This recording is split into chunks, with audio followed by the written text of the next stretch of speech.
Good morning, everybody. It's Friday morning for me, and I'm here preparing my review video for MotoGP 2020.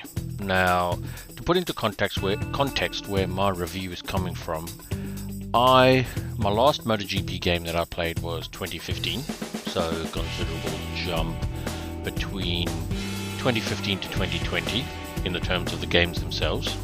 But the last motorbike game that I played was Ride 3, which release date, I believe, is 2018, towards the latter part of 2018. So not the most massive jump from 2018 to 2020. Well, that's what you would think anyway.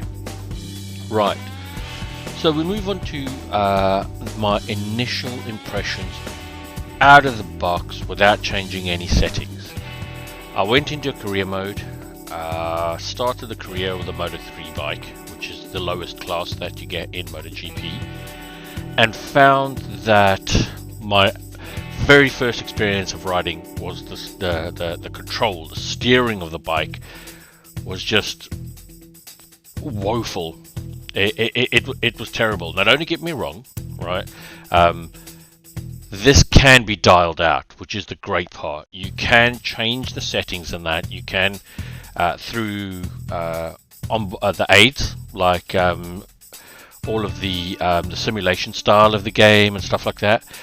And what's great about it as well is if you go into the pits and you use the mechanic in the pits, you can dial this out as well. You can actually make the bike quicker to use and stuff like that. So I think they've done it in a way because it's the best way that they can simulate understeer of a motorcycle to make it like very floaty, so to speak. But like I said, the great thing is you can dial this all out. So my initial impression is great. You can fix this. The stock settings that they've got are a little bit sort of, change them. Anti-braking, you can basically, not the anti-braking, the assisted braking. If you leave that on, you can effectively do a lap of any circuit without hitting the brakes.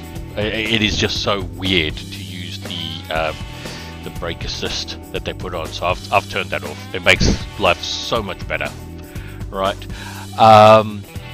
Now, once you've set the assists and things like that to the way that you like, you can actually, the game is actually absolutely brilliant. You get good feel, in my opinion, under the brakes. You get feel before you lose the bike. You get black lines from braking.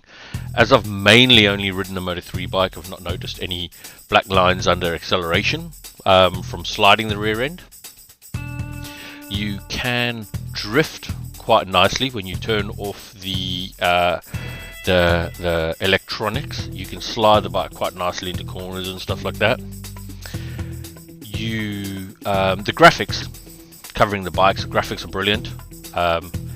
The way things are set out in the game is they've done an excellent job. When you're in career mode, the fact that you can earn credits and do tasks in qualifying to get research points to upgrade your bike, brilliant, absolutely fantastic. So up until probably 4 Grand Prix in, my whole experience was brilliant. Absolutely thoroughly enjoyed the game until I turned on damage. Now this is probably the only point of the game where I think it falls down completely. Now, as everybody knows, rubbing is racing. Everybody, you watch MotoGP race, you watch Moto2 race or anything like that, they bang each other now and then. But what I found is if you have minor incidents, i.e. you bump someone and no one falls off or stuff like that, you do this a few times with damage on, all of a sudden your bike is so slow, which is unrealistic. I was doing Mugello, and my top end during qualifying on the Moto2 bike was 240-ish kilometers an hour. And after a few laps of racing with a few bumps and that, all of a sudden I'm only doing 215 kilometers an hour, sorry, and I hadn't even fallen off. So for me, that is really an area where they need to work on. But would I recommend the game for anybody? 100%. I still enjoy it. I've turned the damage off so that this useless feature just doesn't affect your racing. Everything else so far is brilliant. I have ridden mainly the Moto2 bike because I'm doing a career.